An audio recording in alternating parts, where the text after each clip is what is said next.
Hello everybody. Today I will show you how to fix notification silenced message issue on iPhone. So if you are facing this issue, go to settings, tap on messages. From here, tap on messages.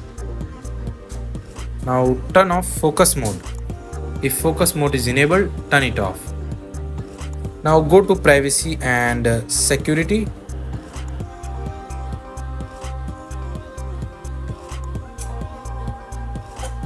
From here, go to privacy and security. From here, tap on focus. Now,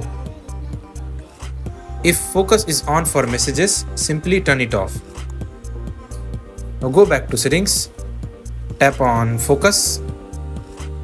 From here, tap on focus status and turn off focus status.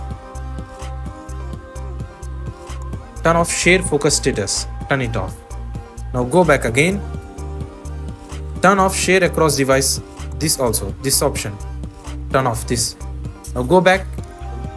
Now go to the message of person you're facing the issue with. Tap on person's ID and turn off share focus status from there also.